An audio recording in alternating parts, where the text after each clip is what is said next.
Hello, ladies and gentlemen, and thank you for joining us for another episode of Nightcap. We got a game 7. Game 6 wasn't really that interesting, especially if you were a Thunder fan. But Indiana came to play tonight.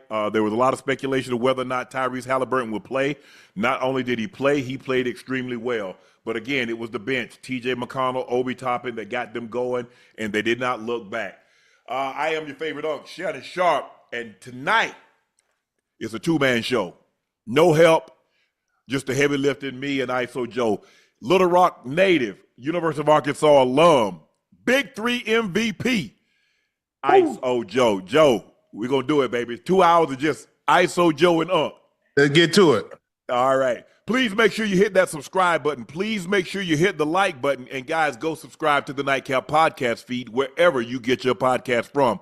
On behalf of Ocho, myself, and now Joe, we want to thank each and every one of you, your eyes, your ears, and your word of mouth for making Nightcap what it's become. Because without you, there can be no us. There can be no awards. There can be no sponsors and advertisers. There can be none of that without you. And we want to greatly, greatly thank you and appreciate your continued support. So thank you again very much. Please make sure you check out Shea by Laportier.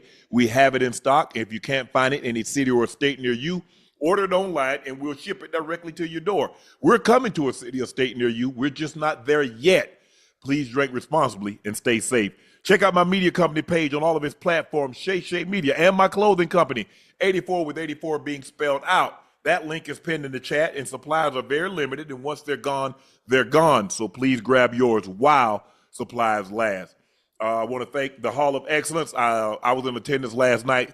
Tom Brady has a Hall of Excellence, and it's in the Fountain Blue. And so I got an opportunity to go by there, and I spoke to Tom briefly last night. I saw, who would I see? Reggie Jackson was there. Stedman, Oprah's significant other, wanted me to tell Ocho he loved Ocho and I on the show. He watches all the time. He loves Club Shay Shay. I said, you think you might get your, a partner to come on and see your boy on Club Shay Shay? He laughed. But it was great. And if you're ever in Vegas and you get an opportunity to check it out, it's in the Fountain Blue. It's called the Hall of Excellence, and it's narrated by Morgan Freeman. And they have a lot of things up there. And so when you click on the button, it'll start speaking to you and tell you the significance of what you're actually looking at. John Madden piece, they got stuff from Elway, Greg Maddux. I mean, it's unbelievable. You got to, obviously when Tom is, they got Tom 100th anniversary jacket, or he's one of the 100 best players in NFL history. They got Super Bowl ring. They got a lot of stuff up there. I mean, just unbelievable. Coach Belichick's hoodie, one of the Lombardi trophies. So if you're ever in Vegas and you got some spare time, go spend 10, 15 minutes in there. You'll be glad you did. So thank you, Hall of Excellence, for having me over there last night. All right, Joe, the Pacers beat the Thunder, so we do have a game 7 on Sunday, 108-91. Really no one from the Thunder played really well. Thunder had 5 turnovers in the first quarter, 7 in the second quarter. So they had 12 turnovers at the half. Obi Toppin had 4 3-pointers. The Thunder starters had 1. This is the best we've seen. Look, Pacers have played some really good basketball this postseason, Joe.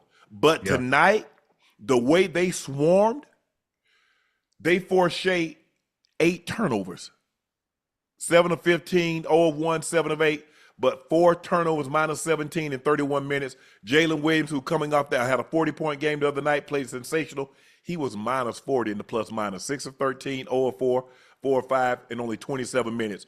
Joe, T.J. McConnell is the first bench player in NBA history, 60-plus points, 25-plus assists, 15-plus rebounds in the NBA Finals. He's doing this off, and when you look at him, I know they looking at it, Joe. They looking at it, Joe. About, man, I'm gonna cook, old boy. Yep. And the next thing you know, he done told you. You look at it, he's like, damn, boy, TJ got deep in us tonight. Joe, what did you like about what you saw from the Pacers? Because there was a lot of uncertainty. Is Tyrese Halliburton going to play? If he doesn't play, can they win without him? If he does play, how limited would he be? What did you like most? What impressed you most about Indiana? Man, is Halliburton pulling our leg? Is he pulling our leg, man? Come on now. Yeah, he's something. But anyway, I thought Indiana played great. I thought that, to get off to a good start, I thought OKC started the game off pretty good. I was like, okay, they look like they're going to put these boys away. They ain't going to play with them. And, man, as soon as Indiana started subbing, TJ came in. I think his energy, his effort is so infectious to the other teammates that they feed off that. Now, is he the guy? No, he's not the guy. But that energy and effort that he plays with, you can't substitute for that, man. He was making plays on both ends of the court. I thought offensively, it's almost like OKC was like, okay, we're gonna let TJ, if he gonna turn into AI and score all the points, we just gonna play him straight up one-on-one, and we're gonna let him score as much as he can.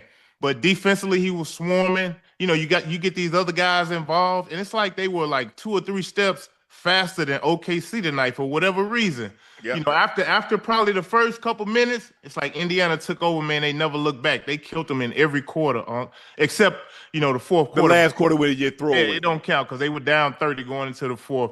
Man, it was a sight to see. I hadn't seen OKC play like this a lot throughout this postseason, and to see every guy in their starting lineup with negatives, plus minus negatives by their name. Indiana just had more. It's like more resilience tonight. They knew what was at stake. Obviously, they didn't want them boys to close them out on their home floor, and they played like it tonight. It was a great game.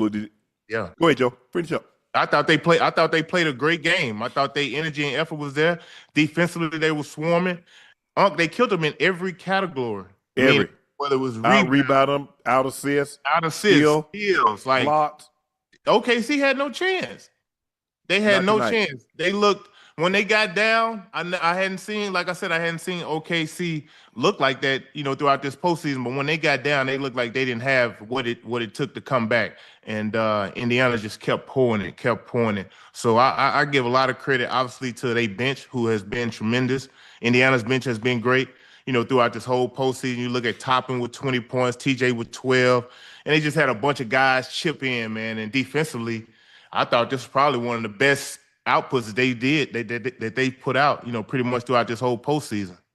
You're absolutely right.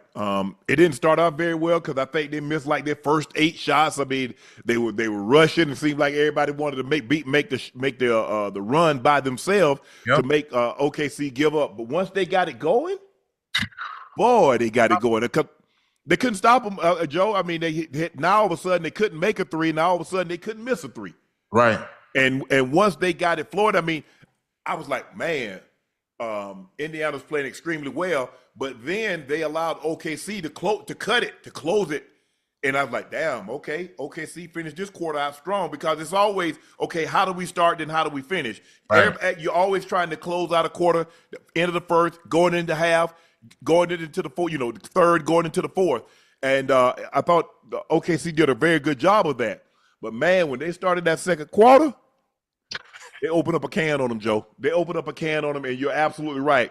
Jalen Williams, who came off a 40-point effort in Game 6, he has the lowest plus-minus in finals game in the play-by-play era. He was minus 40.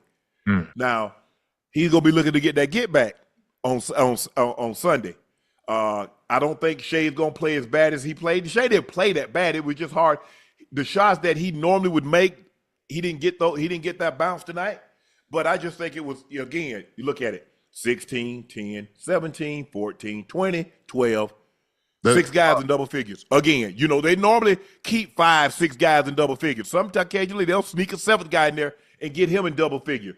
Miles Turner didn't play his, only 1 field goal tonight, 1 of 9 from the floor, or 3 from the 3, 1 of 2 from the free throw line.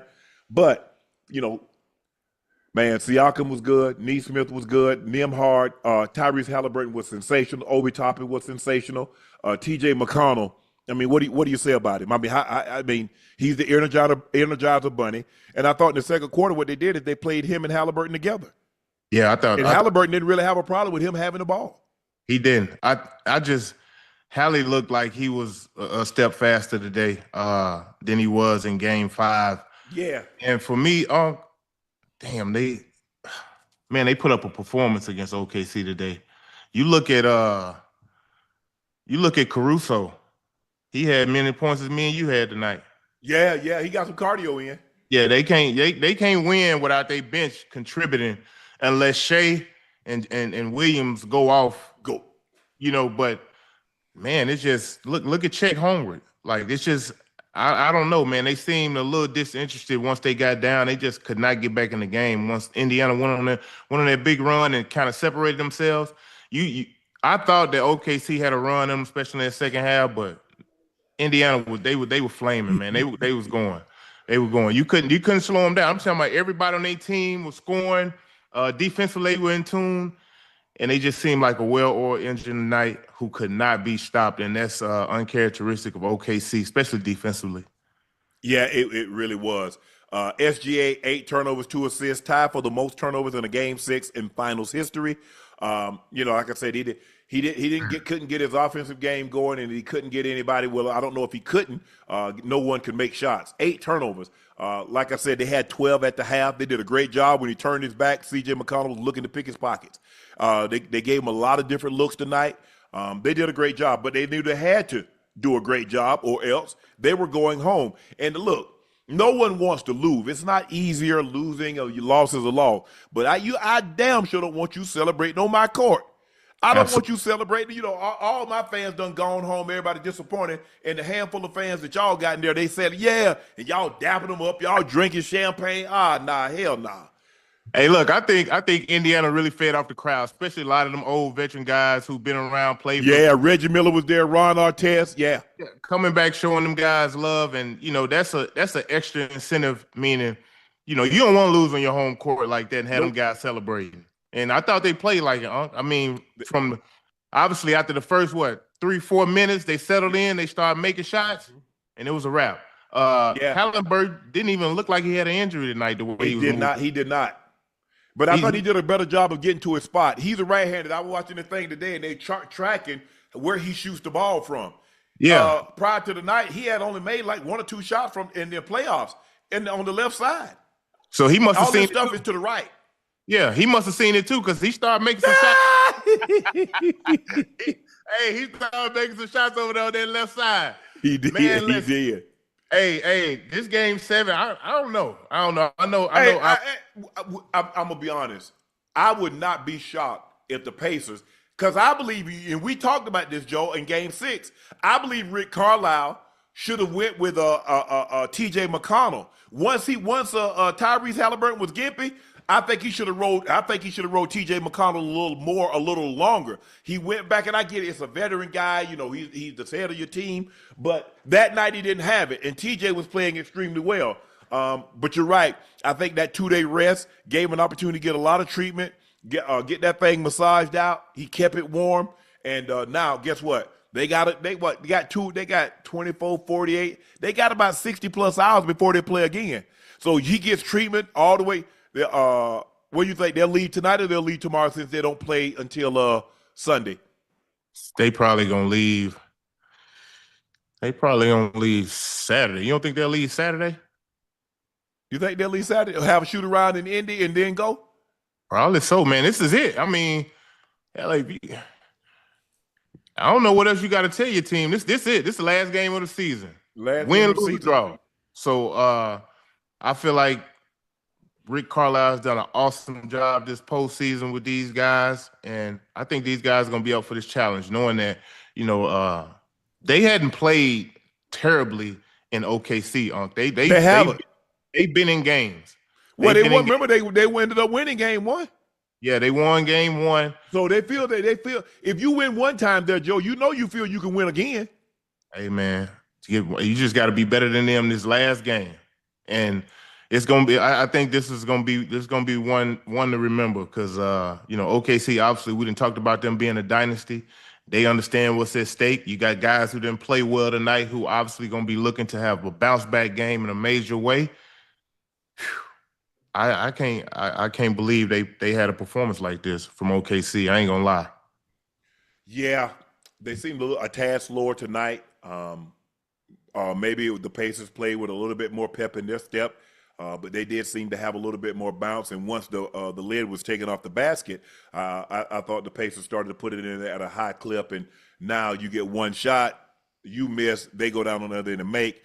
And I say it again, they closed out the first quarter good, but Indy started that second quarter it was on fire, and they didn't look back. And then the end of the third, you have Shepherd hit that shot, and it's up 30. And you see Dagnott, he raised the white flag. Said, okay, we'll see you in OKC for Game 7. Look, just from the hustle points alone for me, that kind of determines, who wanted more. And I mean, they just beat them in every facet of the game, man. And that's uncharacteristic of an Oklahoma City Thunder team who has been, tremendous throughout this whole, not just the regular season, but the postseason. So to see them get beat like this, damn, it's tough. It is. It really is. Joe, the Buss family, and it's been in their family, the Lakers, have been in their family since what, 1979? When Dr. Jerry Buss purchased the team from Jack Kent Cooke, who was the owner of the Washington football team. They were not the football team then, the Commanders, but we know who they were, and he purchased that from them.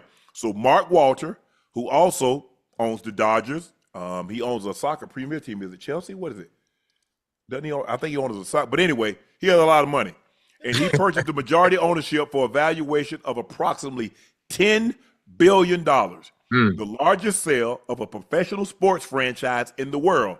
Jeannie will still act as the governor. Per Ramona Shelburne, Jeannie's role as governor of the Lakers is in writing, unlike Mark Cuban, who has a verbal, hey, I'm going to stay on. Hers is in writing. Shelburne believes Mark Walter values Jeannie Buss' ability to connect with the Lakers fan base, brand, and leadership skill. Walter similarly kept much of the Dodgers' leadership in place when acquiring to observe which employees he would build around. So he owns the Dodgers, and we know since he's owned the Dodgers, they've won a couple of World Series. The Lakers, Lakers were a little hesitant to spend because they ain't have a whole lot of money. Now they got major bread. This should scare a lot of people because, first of all, this is Lakers. Yeah. There's no bigger band in basketball than the Lakers. And now they got an owner that has deep, deep pockets. Deep. He going to be willing to go into the luxury tax. Even the second apron. Me, I dig in my pocket. I ain't got no but some lint in there. That's all I got for you. And you know what, Joe? I was thinking about it. I was like, damn. I was trying to think like, who? I was like, I don't think the Buss family would ever sell the Lakers. $10 billion. Yeah. Yeah. That man wasn't playing. Manyan. That money talk.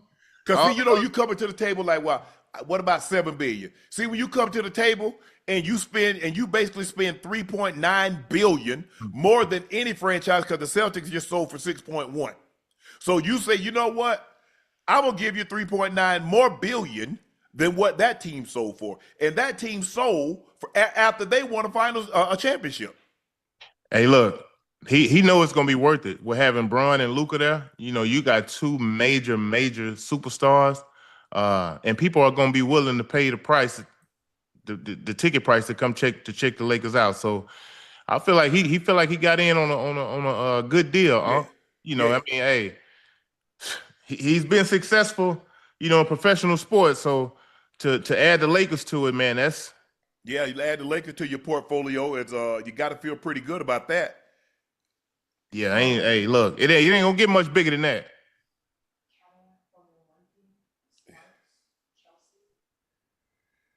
Yeah, I thought so. Man. Ooh, that's a lot of.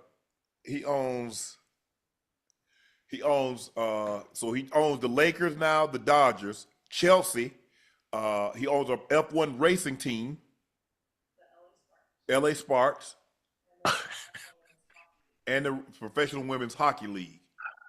And he's the CEO of Guggenheim, right? Woo. Yeah. Lord have mercy. Yeah, he finna put him in a different stratosphere, man. When you got owners like that who willing to spend, it ain't no limit to what they willing to do man. To make their team successful. Wow. And like you said, he does have Luka. He has two superstars on the team. So even when LeBron retires a year or two, or whenever that is, he still has Luka, who's a superstar. Yeah. The Lakers have always had a superstar. And I'm sure they've if you go back and study the Lakers since they moved to LA, They had Baylor and West, and then they got Kareem, and then they got Magic, and then they got they had a once Magic retired. Well he was had the HIV diagnosis. He stepped away. They ended up getting Shaq, and then Kobe. Kobe was there, and so for about a year or two, they was without a superstar, and then LeBron comes, and now when LeBron, transitions away to a normal civilian life, you still got Luka.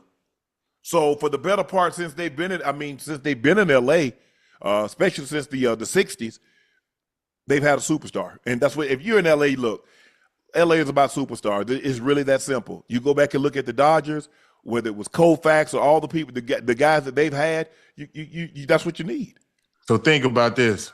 They got to bring them guys some help. They got to bring some help in the LA, meaning, we talked about them always needing a big, especially throughout this postseason. So I expect this offseason for the NBA to be one to remember, and I can see the Lakers making a big push for a big trade or something. They got to do something to get somebody in there to help them guys, man. Especially if you want to be in contentions when it comes down to the playoffs next year, because the West is too deep. The West is too deep to try to put that weight and that load on strictly LeBron and Luka. They're gonna need some help. They need a big. They really need a big bad. I'm talking about, and I ain't just talking about somebody just big. Right. I'm talking about somebody big that you can count on. Saying, okay, every game I'm gonna get 10 to 14 from that person. I'm gonna get somewhere 7 to 10 rebounds from that person. Just having somebody that's because they 7 foot tall in one game they give you 10, the next game they give you cardio. That ain't gonna cut it. That's really not. You need a couple of shooters, and you need a big. You need some consistency. Hey, look. A lot of rumors floating around about a lot of guys, man, and I'm looking forward to this free agency, to the draft. Obviously, I think things will probably transpire before the draft, some of these trades, and I'm looking for the Lakers to make a big splash. The draft is the 25th. The draft is next Wednesday, isn't it? Yeah. Well, since speaking of trade, the Lakers and Jazz have reportedly discussed a trade centered around Rui Hachimura and John Collins for Anthony Irwin. Many within the Lakers organization believe Collins would be especially great fit alongside Luka. He can jump out the gym. Since their seasons ended, they have had few conversations with Utah to try to land a 27-year-old big man, with Rui Hachimura often the centerpiece of the deal. Yeah, I like John Collins. He played here in Atlanta for a little while. I think he'll be a great addition for those guys because offensively, he can score it a little bit. Defensively, he's solid, and he'll be a guy who can definitely take some pressure off those guys. And from night to night, any given night, he can have big nights. You know what I mean? He can give you 25 points, 12 rebounds on any given night. And I think to have guys like that, you're gonna need that throughout the regular season, and if you make it to the postseason, to be elite, to be able to compete in that Western Conference, man. You're gonna need John Collins. You still may need a little more help though. Oh, for sure. Yeah. For sure. But all things being equal, I probably would rather have Kessler. I'd rather have a big that can dominate the paint because he's a great rim protector. He can block shots. He can be a lob threat if needed. But look, John Collins is a lob threat. He can make, he, like you said, he probably give you 15 to 17 a night. But they really need a big. They need somebody, Joe, that can block shot, that can protect the paint. Because when they go big and they have Rui and LeBron playing the 4 and the 5, or the 5 and the 4, however you want to look at them, that's not enough. That ain't gonna win. That's not gonna win your championship with LeBron and Rui Hachimura playing 4 and 5 or 5 and 4. It ain't. But the thing is, it ain't many big guys out here. Like they should have got that guy from Carolina, from Charlotte. You think they can still get him? He a free agent, isn't he? Was it Mark Williams? Yeah. He a free agent. Look what he averaged like 16 and 10 for them.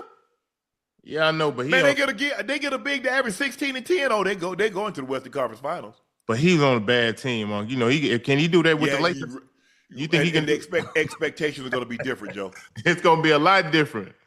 It's a lot different. See, playing down there in Charlotte. Playing down there in Charlotte with no ain't nobody watching. Ain't nobody watching, man. It's a little different. You can come out, play loosey goosey, have fun. You get to LA, every game you're gonna feel like you in the finals almost. Well, what about DeAndre Ayton? I like it. I like DeAndre Ayton. He a free agent? No, but he probably could be had. Oh, he's up. So would he have a 3+ an option? It's a team option or player option? Damn, it's been that long since they won the finals. Hey, Utah ain't trying to get off Markman over there? Lauren, oh nah, hell nah. You should try to build around him. Man.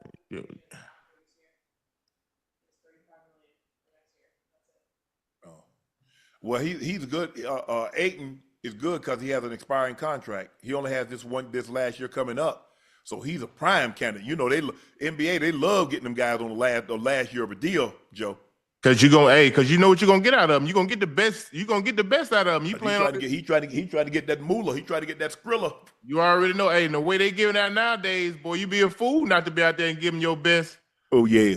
Yeah. Give him 20 and 10. That's $40 million. That's 5 years. That's for 4 years, 5 years, $200 million.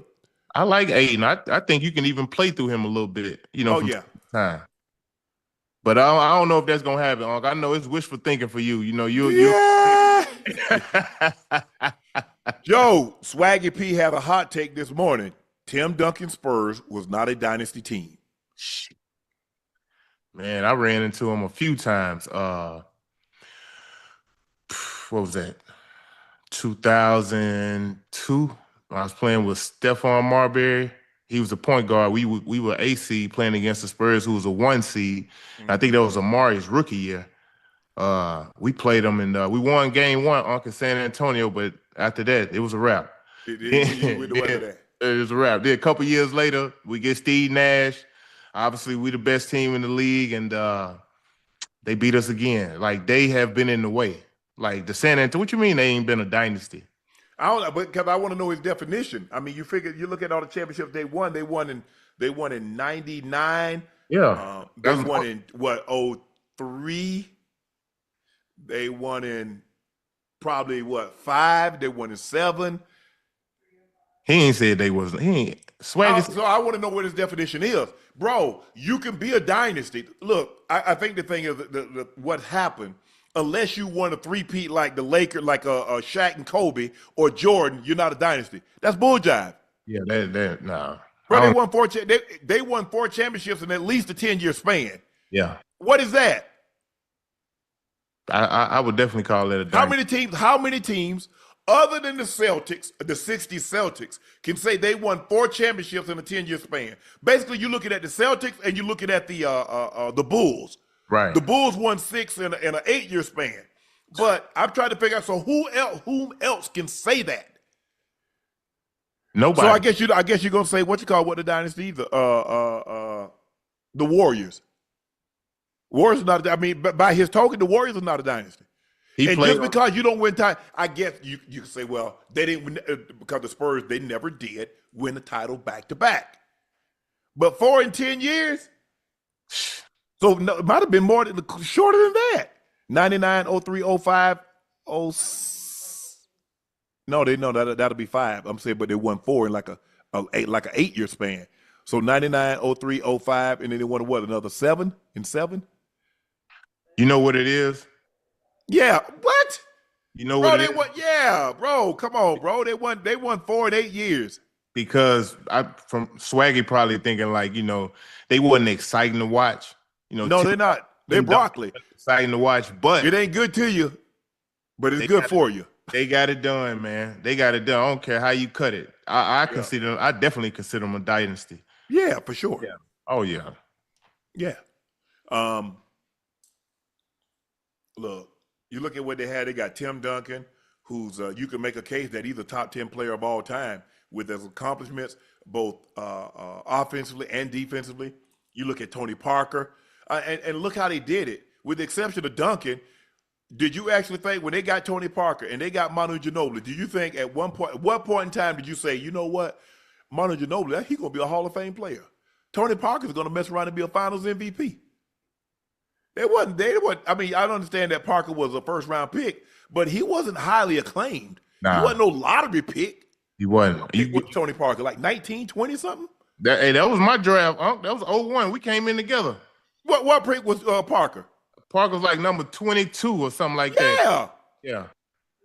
28. 28. Yeah. Yeah, that's almost last in the first round. Yeah. And Ginobili was a second round pick. Because it's the system. It's the system they have that Pop has created, the plug and play. Is having that discipline, understanding your role. Gotta play a certain way. Yeah, understanding your role, and we ain't having no foolishness around here.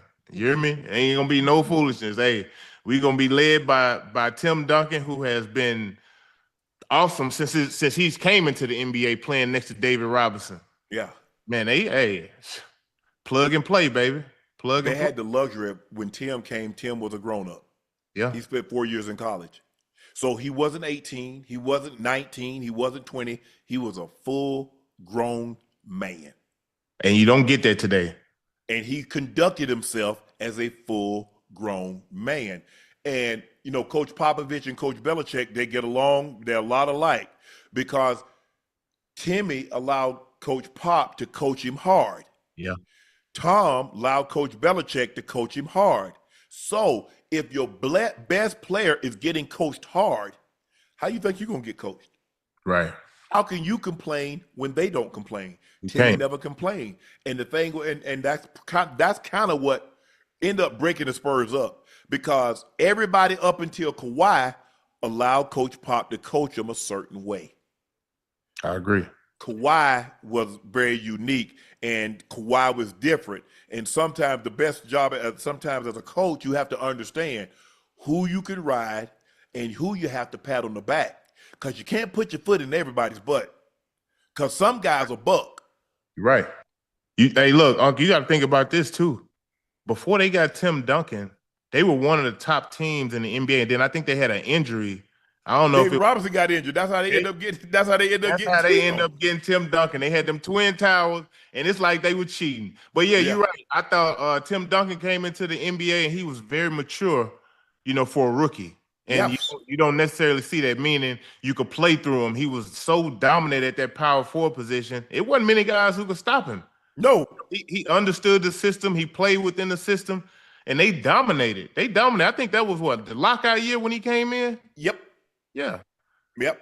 So you look at he got David Robinson, Tim Duncan. David Robinson, Tim Duncan, and I think Sean Elliott was on that team. Yeah.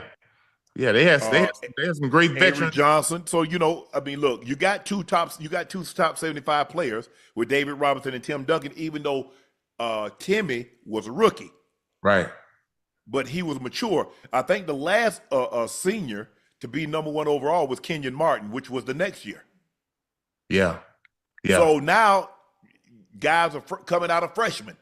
And at one point in time, the guys, LeBron and Dwight Howard didn't even go to college, and they were the number 1 overall. So you got to go back 25, 26 years, the last time you had a senior be selected number 1 overall.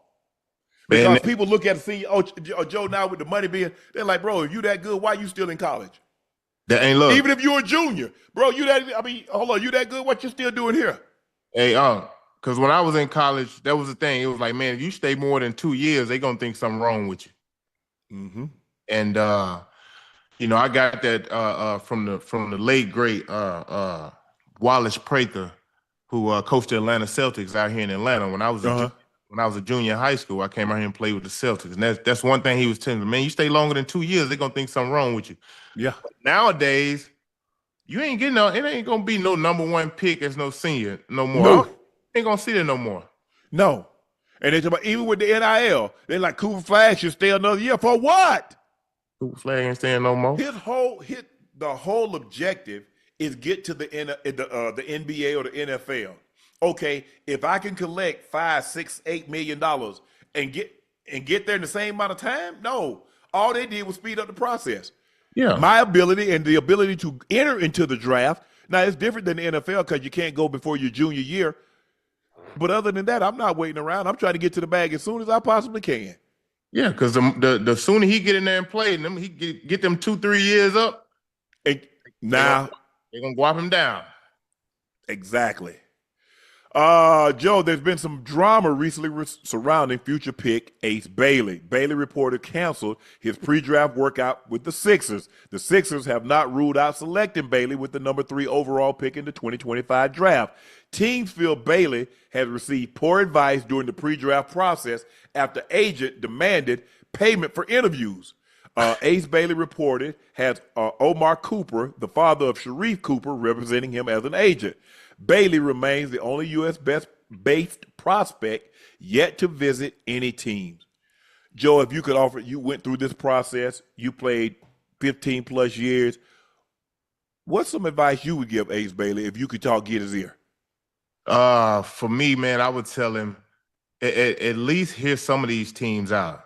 You know, maybe the first few teams that's picking, maybe he don't even want to be drafted by him. You know what I mean? Right. But I've gotten a chance to see Ace Bailey play in high school and in college. He is going to be an elite pro. And maybe he knows and understands that. He probably knows and understands his worth. But there's a process that we all have to go through when we are trying to enter the NBA draft. And I'm not sure what, his agent is telling him or what they're thinking, but if I'm Philly, man, it's gonna be hard to pass him up. Yeah, man, that man Philly's at 3. That man got a whole lot of game, man, and I could see him fitting in seamlessly with, Tyrese Halliburton. Yeah, you hope you get you can get PG and Embiid back healthy. Tyrese Maxey and Embiid. Tyrese Maxey, not Halliburton. Did I say Halliburton? Maxey. Embiid and even Paul George. I think they got some great young pieces over there too already. But he can flat out score that ball, man. He can. McCain. I think McCain got hurt. Yeah, McCain, he got hurt. So I thought Philly dealt with a lot of injuries, but add him to that, man, that's a good look. He can play, huh? Well, I understand because the Mavericks ain't working anybody out but Cooper Flag. So you weren't going to work out for them anyway. Now at 2, San Antonio. At 3, Philly. Because you look, San Antonio got a lot of guards already. They got a Castle. They got Vassell. They got what's the other? Sashawn, De'Aaron Fox. The likelihood of him going, because how tall is he? A guard? He's a 2? Nah, he more. Yeah, he can play. He gonna play the 2. He about 6'8", about 6'8", 6'9". Oh, so okay. He do a little bit of everything. He's 6'10", Joe. I didn't stand next to him, but from what I seen, the man jump ball. He played the point. He did everything. He can rebound outside of his area, and not only that, he has a pro game already. The way he plays. If you go look at when he played at Rutgers. Yeah. Look at the shots that he took. That man is a hell of a shot maker. You know what I mean? So in the pros, that's what you're looking for. You're looking for guys who can make tough shots. He's gonna be a great pro, man, regardless of where he go. But if Philly pass up on him at the 3 spot, they're gonna probably regret that. Yeah, he tried to pull a Charles Barkley. Charles Barkley said they wanted him at 280. Charles said, man, Philly go take me. And they ain't got no money till about paying me $50,000. He said, man, I ain't leave Auburn for $50,000. He said, man, I went to Sizzler, had me 3 T-bones, had 2 baked potatoes, all that bread. I waited at $2.99. They're we still go draft your fat ass. So look, I wonder, is it that he don't want to go to Philly? But I'm surprised considering Rutgers is Jersey right there. You right down the road. But he probably want that instant productivity when he come into the NBA. If he go to Philly, it's still a pecking order. Oh, it's Joel Embiid. Yeah, I don't care how good he plays. It's still gonna be a pecking order. Well, hell, he ain't worked out for nobody, Joe. I know, so I don't know. Give me the top 5. Give me the top 5. I know Mavericks got 1, San Antonio got 2, Philly got 3. Who got 4 and 5? I think Hornets got the 4th pick. Charlotte has 4. Utah has. He ain't really trying to go to none of them. Nah, he ain't. To be honest, Joe, he ain't really trying to go none of them. I ain't gonna even hold you on that one. Hey, look, but if I'm him, Charlotte might not be a bad spot. Meaning it is in Charlotte. It's gonna be bad. But look, they got to get some players. They need more players around Lamelo. You already got Miller over there, and Brandon Miller, and you add Ace Bailey with that. Man. That's what he afraid of. He said, I don't want to get added to that. I want to get subtracted from that. See, you try to do addition. I'm trying to do subtraction. But he gonna be able to put up them numbers that he probably, thinking about putting up. You over there with the Hornets, you better put up some numbers. Your numbers will be better over there than they gonna be in Philly. Hey, if a tree falls in the forest and nobody hears it, doesn't make a sound. You scoring 30 in Charlotte, don't know. Look at Melo. Melo averaged 25, 26 in Charlotte. Ain't nobody paying no attention to it. That's because they got to win, man. You got in them markets, you got to win in order to get some notoriety. You got to win. Oh, okay, yeah. Ace Bailey wanted a promise for the Sixers before agreeing to meet with them, per Jason Dumas. A promise of what? He promised what? He said that if he goes and talks to him, he wanted a promise. I promised him, say, yeah, bro, you no question, we gonna draft you. And then like, oh no, we're not gonna draft him. Oh, so they wanted a promise. He wanted a promise, yeah.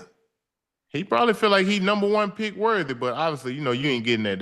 Mavericks gonna take Cooper. Maverick taking Cooper Flag. And maybe in any other draft, that might have been a possibility. But after Cooper Flag did what he did on the U.S. Select team, and then the type of season that he had at Duke, wasn't nobody going in front of that kid. Man, let me tell you something, dude. This dude gonna be a hell of a pro, man. I'm not saying that he's not, but he ain't gonna go in front of Cooper Flag. No, he ain't going in front of Cooper Flag. I understand that. But where he do go, I think it does make a difference. Now I know I said, Philly shouldn't pass up on him, but if the way him and his agent are probably thinking at this point, like, man, we want to get you into a situation to where you can play right away. Mm-hmm. So maybe they turn Philly down because they do want to go to Charlotte or elsewhere. I don't know. Somebody might shoot up the board, but if I'm Charlotte, I ain't passing him. Right, you can't. Because you got Dylan Harper. I don't think Dylan Harper going to San Antonio because they got a boatload of guards to begin with. The last thing Dylan Harper needs is to be in San Antonio with Fox, with Stephon Castle, with Soshan. Who you think they're gonna take with that number two pick then? You think they gonna take Dylan Harper? Yeah, I do. I think they're gonna. Really? Yeah. Nah. Phoenix, I traded. Give me Kevin Durant. And that's what I think gonna happen. That's not, I think at the end of I think Durant is gonna probably end up going to the Spurs, and that's probably gonna send Dylan Harper probably to Phoenix. Because I think the thing is, look, I would love to see KD in Houston with Amen Thompson and Şengün. Ooh. You bring Van Fleet back. So because I think the thing that hurt Houston in late in games, they ain't got nobody to give it to. See, with KD, you got somebody that you can give it to late in games. Şengün is all-NBA select. I mean, he went to the All-Star game this year. Amen Thompson he's rising. He coming. Yeah. Plays tremendous defense, can go get buckets. I love him. You got a floor general in Van Fleet that's won a championship, knows what it takes to win. I like that. They got great pieces. I mean, they were the number 2 seed, huh? Yep. And the thing is, I'll be willing to give you one. I give you Jabari Smith Jr. I give you Jalen Green, but you can't have both of them. For KD? Yeah, I give you one of them and our first round pick. Phoenix gonna want both of them. Nah, can't do. They've already come down on the asking price because the thing is that you're looking at a situation where they're like, well, man, Desmond Bane went for X amount of picks, but Desmond Bane, no, he's not the player that Kevin Durant is, but he's probably 7 to 10 years younger than Kevin Durant and doesn't have the history of being injured like Kevin Durant.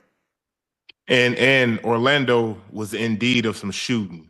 Yeah, and some defense on the perimeter. Yeah. They need it. So it's probably they probably more likely overcompensated for him, but they had a boat. But the thing is, Joe, there are only a handful of teams that had a boatload of picks that could throw at them. San Antonio got a boatload of picks. Orlando had a boatload of picks. Brooklyn got a boatload of picks. So they got OKC.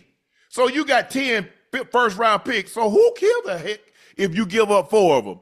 And we're looking at with Paolo Banchero, Franz Wagner, Desmond Bane, Jalen Suggs. We going to be winning, and so that ain't going to be no lottery picks anyway. So that's why we left them unprotected, because you're going to be picking in the 20s. Right. We don't need to protect nothing in the 20. Right, and I feel like Orlando feel like their time can be now. It can be right. Season. Yeah.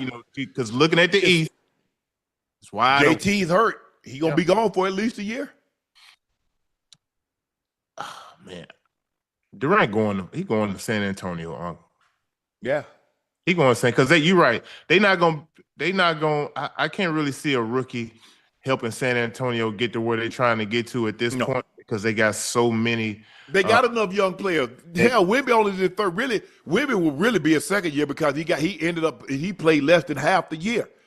So now he's coming back. You got Castle, who was a rookie last year. Yeah, you got some veteran guys. You got De'Aaron Fox, and you got Shashawn, and you got Vassell, Keldon Johnson. You got some guys, but do you really think a rookie is going to come and look? I mean, in order to, like I said, think about the rookies that's helped win a championship. You got Magic Johnson, you got Tim Duncan. And that's kind of why I'm like, when you look at Dallas, them taking Cooper Flag, you think Cooper Flag gonna be able to get them back to the finals? He too good to fight. He too good to his projection says he's too good to pass up. I don't know, man. It's gonna be interesting this next week is gonna be pretty interesting. I think we're gonna see a lot of guys moving around, and obviously Durant is probably gonna be one of the first guys, to join a new team. And whatever team he joins, we know they gonna be favored. They're gonna be one of the favorites anyway. For sure. When does free agency start? Because you can have, I think they got a tampering period in July. I think it starts, July 5th, July 7th? Or June 30th. Wow. Yeah. So, hell, 11 days. So, yeah, it's going to be some smoke. Yeah. Phoenix got to get some draft capital back, but they really want they want at least 1 to 2 players that can come in and play right now. Hey, if you send them to Houston, you get Green and Jabari Smith Jr. I don't think they'll give up both of them, though, Joe. You don't think so? Man, I think they'll give up one. They weren't really playing Jabari like that, though, huh? No. They weren't really playing him like that. And I feel like if you send him to Phoenix, that'll put him in a spot to where he can flourish. Where he can succeed, yeah. And reach his What about Jalen Green to Phoenix? Because him and Book is the same type of a guy. I mean, Phoenix need a point guard. They need to get Book off the ball, let Book go back to his 2, let Book do what Book does. Chris Paul I don't know why they got rid of. Think about this though. If Phoenix do get Jalen Green and you got Bradley Beal already there, what are we doing? Yeah, true. So Jabari Smith will be the one they want. Yeah, so I don't know, man. Insider Jake Fisher believes Durant is going to Miami. Joe, I'm just trying to figure out what can Miami offer that the Sun what can they offer the Suns? Well, you got 2 players and you don't want to give up either one of them. You don't want to give up Bam. You don't want to give up Tyler Hero. Well, if your asking price done went down, do you got some picks? Let me think of a couple players you can throw. They ain't got no picks. I know Duncan Robinson, Highsmith, Jaime Jaquez, Hobbit. That's why I can't see him going to Miami because they ain't really got nothing they gonna give up. They ain't got nothing. Guys, you're gonna try to keep them so you can pair them with KD. Right. I don't see him going to Miami. Do you think, let's just say for the sake of argument, for this discussion, he goes to Miami? Are Miami automatically contenders with him, Bam, and Tyler Hero? Yeah. In the East? Yes. Yeah, I agree. They got my young boy over there, Kelly Ware. He got value. He got some value in him. 6'11", 7 foot. He played great this year for the Miami Heat. Okay. But yeah, if Durant go to Miami, yeah, they gonna be one of the favorites for sure. I think the thing is, what happened was Matt Ishbia. I know him. When I went to the WNBA All-Star game, had an opportunity to have some good conversation with him. I think the thing is, like, when you come in, I'm gonna win. Yeah. Ooh, I'm gonna win. And he made some moves that, and you go back and look at it like, if you got KD, do you really need Bradley Beal? Right. You probably need to go get somebody, maybe go get a big or get somebody that can defend. Because you got a bunch of guys that can score and to defend on a nightly basis. You got to be able to defend. Look at the 2 teams that's in the final. They got wings that can defend. Yeah. You got Neesmith. You got Nembhard. You got Siakam can defend. You got Mathurin. You got guys that can defend, and obviously we know what you got OKC with those wing guys. So you got all this offense, and you don't got because the thing was with Phoenix, they couldn't stop anybody. Right. Yeah, they could score, but if it's a nip tuck ball game, now guess what? Their possessions are a lot easier than yours. Yeah, I thought it was a pretty good risk. I think the guys that you put around those three, meaning Devin Booker, Bill, and Durant, I think that's the key. You need guys surrounding those guys who are like blue collar, hard working guys, and kind of let them guys just kind of, obviously play, but score. Mm-hmm. But you need guys who understand their role, man. And they just ain't had. I don't feel like they had the right pieces around them. Joe, I spent all the money on the house, so the furniture gonna be ish. I mean, and look, I'm over budget as it is, Joe. I'm over budget as it is. Look, I'm telling you, I'm the guy, Joe. I got a house. My financial people say, okay, Shannon, I want a house in Atlanta. Came to Freaknik in 92, 93. I called my agent before I left. I said, man, I'm moving to. I thought you wanted a house in Atlanta. I said, man, didn't I tell you I want a house? Have somebody find me a house in Atlanta. So they say, at the time, I think I was making about about 600,000. So they say, okay, you're supposed to get a house. You can get a house that's your salary, whatever so half of your salary. So I was like, okay, they say Shannon 425, at 425. All right, yeah. So the first house the lady showed me, actually it was Sugar Ray Leonard's ex-wife, Juanita's. It was her old house. I walked in there. It was in Buckhead because I was gonna look at Buckhead. She stopped me in Buckhead. Then I was going to Stone Mountain. Then I was going to Alpharetta. Okay, yeah. So at that house, I walked around, saw that marble, all that space. Saw the spiraling staircase. I was like, "Ooh, this is nice." She said, "Oh, wait, do you see down? You got a finished basement." I said, "Really? I ain't never seen no basement before, Joe." I mean, Joe, excuse me. I go downstairs, 3,000 square foot finished basement. So now she's like, okay, this is the first house. I'm saying to myself, I don't want to see nothing else. I don't want to see nothing else. I'm good. She said, no, we got some other houses we gonna see. I said, okay. Man, them other houses, and they were really nice. It was almost like she was showing me our houses. I said, I want to go back. So I said, let's go back to the first house. I cut two. I saw one in Alpharetta, and I saw one in Marietta. I said, let's go back to the first house. And I saw one in Stone Mountain. I said, let's go back to that first house. She drove me. She took me back to the first house. I said, yeah. I didn't know that my people had already told her the budget. Yeah. The damn budget and went out the door. I'm 180,000 over budget. Joe, for 2 years, I had a bed and a TV. You didn't put no furniture in there? What I gonna put it in there with? I spent all the money. What I put it in there with? You ain't done spent all the money on the house. You could get. I ain't getting no furniture. Hey, somebody come. Hey, Joe, somebody come over. They can sit in the living room and go sit down on the floor watching TV. That's it. That's all I had. So that's the thing with Phoenix. You got KD, you got Bill, you got Book, you got all that scoring, but you got ish furniture. You ain't got nothing. And that's why they've looked the way they've looked. You can't. They ain't made the play in. So they gotta. Hey, look. So one thing we do know is they more than likely, or they are gonna trade Durant. Yes. Book ain't going nowhere, and it doesn't seem like because he has a no trade. I mean, let that sink in.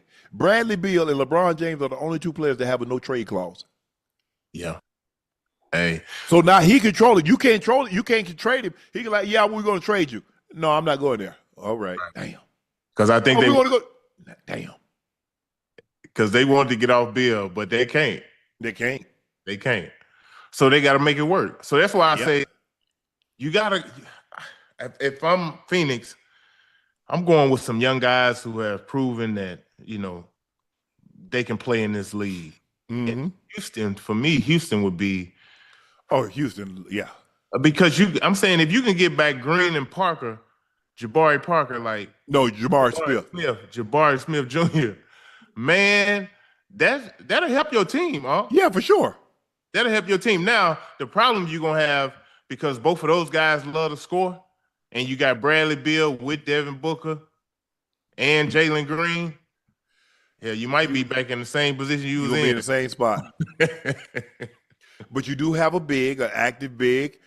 He's gonna need to get a little better.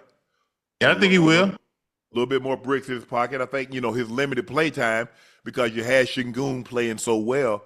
Right. But it's going to be interesting to see how this thing play out. The one thing we do know, they want to move Kevin Durant. They tried to move him at the trade deadline, and he's like, "Nah, let me go ahead and stay here because I come with a lot."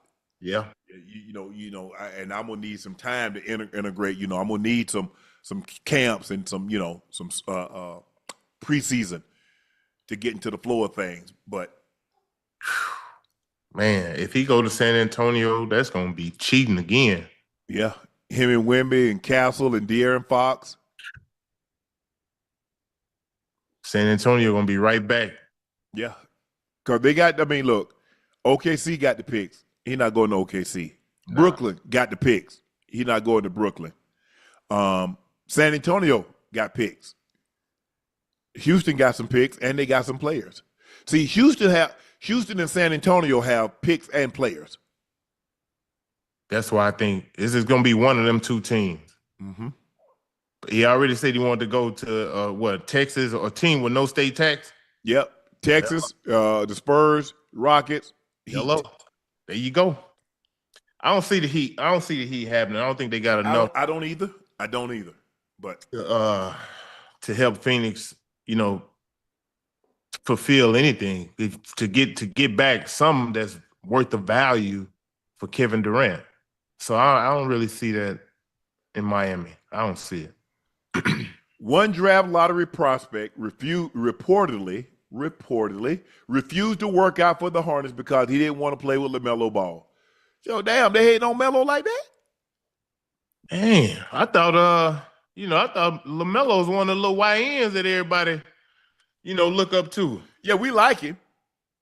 Being one not to play with though. We don't want to play with. I mean, that's what they're saying. But look, if you coming into the NBA, for me, it's like if you come into the NBA and you got an opportunity to fulfill your dream, I can't see how these young dudes will feel like. But they're entitled. It's a different era now, Joe. Hey, we had to get it where we get it. Now they want to choose. Hey, I go on the job. I don't want to work these hours. I want to work this hour, and I need to work 2 days a week from home. I mean, that's how this new generation is, Joe. I mean, they done got spoiled with COVID, so now people feel like they got choices. Hey, this is a once in a lifetime opportunity, man. It is. Hell, I play anywhere. Yeah, beggars can't be choosy. You want to get drafted, man? Hey, look, unless you really feel like you him and you really gonna change your franchise, okay, I can see that. You got the utmost confidence in yourself.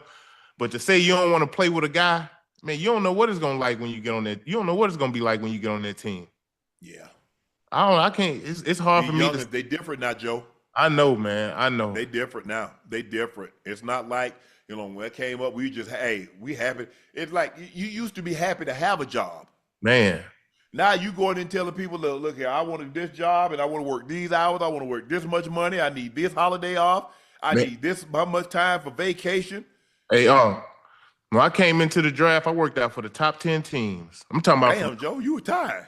But what? Number one? If I'm talking about from the Wizards, who had the number 1 pick, all the way to Boston, who had the 10th pick, and I got drafted by Boston with the 10th pick. Hey, look, I ain't gonna lie. I felt like the first 3 picks, I was wasting my time because we had a bunch of high schoolers: Kwame Brown, Eddie Kirk, Tyson Chandler, and then we had Pau Gasol in there. Nobody kind of, he was a foreigner, so people didn't really kind of know and understand. We knew he was talented, but I'm like, man, they know they all going with bigs. Why y'all wasting my time? Got me up here working out for the Wizards. But you got a free trip, Joe. I got a free trip, and I got to hang out with Michael Jordan. But at the same time, I felt like that was a waste of time. Then going to work out for the Wizards, that number 1 pick. I'm like, man, y'all need to chill. But hey, my best workout, I ain't gonna lie, my best workout was with Boston. I worked out with Really? Boston. It was me, Richard Jefferson, and a dude named Jeff Trepanier from USC. So Okay. like when you go into these workouts, you like a guy like me coming out the SEC, coming out of Arkansas, I wasn't like highly sought out. So like I'm looking for guys like Jason Richardson, like Richard Jefferson. I I'm like, sure hope he there because I'm gonna put something on them. you hear me? You hear me?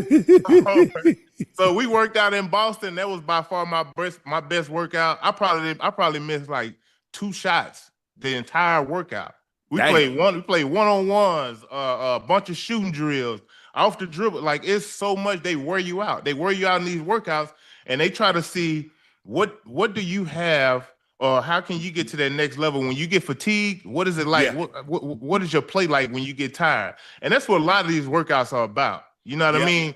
They ain't gonna just bring you in and right off dump, warm you, just get you to a stretch, and then y'all start playing. They gonna put you through a lot of mental work before you get to that point.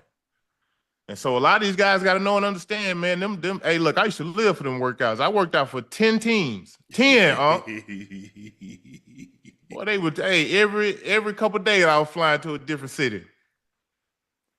And look, now you got guys who said they don't even want to. They don't want to work out. I ain't working. Oh, you got to give me a promise. I mean, think about this. Hey, Chad, think about this. You go on a job interview and you like the interview say, we'd like for you to come in. We'd like to have an interview. I only come in if you promise you're gonna hire me. Right. Now we good. Oh my God. That's where we are right now. Joe, Candace Parker stands on business. Doesn't like Gino Auriemma out of respect for Pat Summitt. Beefed with him. Joe, is there anybody you'll ever be cool with out of respect for a friend? Is there anybody I would be cool with out of respect? So if he's not cool with your friend, that means he's not cool with you. Yeah. So I'm inheriting somebody else's beef. Nah, I'm asking. I'm trying to see. Yeah, that's basically it. Because you do got people who move like that now. For sure. Got people who move like that. Now, if we real close friends, you my best friend, and you don't like this, that, and the third, nah, I ain't gonna be mixing and mingling with them, nah. Right. But if me and you just associates, you know what I mean, and you tell me somebody, man, they ain't got nothing to do with me. Yeah, exactly. But so that's how I am, because my best friends, Bucket and Burns, like they know me, I know them. If they don't rock with you, it's you really flawed. Absolutely. So I need, my antennas need to go up, and so I need to stay away from it. Yeah, I'm the same way. So like if my close friends, guys who I grew up with, they tell me, oh man, I don't mess with XYZ. All right, cool. We ain't messing with them. I see them, I ain't gonna mess with them neither. Yeah, I'm like that. Yeah. But now if me and you, we just associates, you cool, but you tell me they ain't got nothing to do with me, brother. They ain't got nothing to do with me. I don't do that inherited beef. Nah. I ain't inheriting nobody beef now. But it's different. Now we're on a team. Like when I went to the Broncos, we hate the Raiders. Raiders ain't never did nothing to me. I used to like the Raiders. Now I hate the Raiders too. I hate Kansas City too. Yeah, for sure. Yeah. In professional sports, it's a lot different. Yeah, it is. You inherit beefs because because it's like you're a big fraternity. So it's like your teammates, you spend more time with them than you do anybody else. Yep. So you always gonna have their back, right? Wrong, different. You know what I mean? So I understand that part, and it happens a lot. Mm-hmm. When Pittsburgh, we went to Baltimore. We ain't like it. Like, man, Tennessee, man. Okay, we don't like the Titans. And then the Steelers, because the Steelers rivalry wasn't a rivalry until 2000 when we got there, and I started talking trash to Coach Cowell, and Coach Cowell shot back, and then I said something to Plex, and then they said it back, and then it's one of the best rivalries in the NFL. Packers, Bears, Steelers, Ravens. Yeah, those are two of the best rivalries. You won't find a better rivalry than those two rivalries. I mean, the hatred, the dislike. Like when I got to the Broncos, we had Raider week. We hated the Raiders because, and then Mike Shanahan became our head coach. Mike was the coach for the Raiders for like 20 games. And then Al Davis fired him and then wouldn't pay him his money. Told him, He said, guess what? Sue me. It'll cost you more than what I owe you in lawyer fees. So Mike just said, forget it. So Mike told us the story. Oh, that man, you won't pay. Okay, we're going to beat the hell out of his team. It's probably trash talking the entire game, even leading up to the game. Man, please. The Raiders, man, all they do. See, and the thing with the Raiders, if you like football, Joe, the Raiders are one team. You ain't really got to study no film because they're going to be right there in front of you. They're going to play man coverage. Every snap. Every snap. Mano y mano. Mano y mano. Okay, I like that. And they're going to cheap shot you, but I'm going to get my lick back on somebody. I'm going to get you, I'm going to get your teammate, but somebody going to get got. Same thing with Kansas City. Well, when they had Kevin Ross and Albert Lewis what really made me a Hall of Famer, a Pro Bowl player, because I feel if I can beat him, because he's the toughest defender I ever had to go against. And then they got Carter and they got Hasty. Man, please. Probably made you a better player too. Absolutely. But they were dirty. Joe, man, they were dirty, man. Hey, I know them type, man. I know them type. Hey, look, ain't nothing like playing against. Hey, because you know when you play against somebody who's dirty, you understand what you got to bring to the table that day. Yes. You know what I mean? You can't be you gotta keep your head on a swivel. Yes, sir. You can't be playing. Yeah, I know. Dale grew up in Georgia. Dale Carter, he from Georgia. And he do something cheap. I'm like, man, God, Dale, why you can't just chill this game? Let me get out of here, man. I don't want to have to do something to you or to your teammate. Damn. No, you go. I mean, if you do something to my teammate, I gotta get somebody. That's just it. Hey, man, such and such, man, such a cheap shot of the ish out of me. Who? Oh, we got to get him back. And you already know going into the game what it's gonna be. So you already ready. Mentally, you already ready. So Raiders and the Chiefs. Oh, it's gonna be some face masks. It's gonna be some dirty ish going on. So just get ready. Just get ready. So I'm gonna get, like I said, you get me, I'm gonna get you or your teammate. Man, that's right. Hey, he got me, so I got you. Hey, I couldn't get him, so I got the next closest thing. So tell him to chill, I'll chill. Hey, I know I ain't gonna be the only one limping off the field, I promise you. Right. That football is different though, man. Joe. But see, the thing is, it's hard. I guess you're a hard foul. You go to the block a shot and you can get somebody elbow. But in football, I can make it look like a football play, and I'm really intentionally trying to get you up out of there. That's what I'm saying. I'm saying even from watching, when I see like a pile, right? A pile of guys, I feel like you can cheap shot in that when you in that little pile right there. Finger right through the face, man, right in his eye. Or you get somebody hand down there, you get up, step right on his hand. Dirt. All that way, you get them back.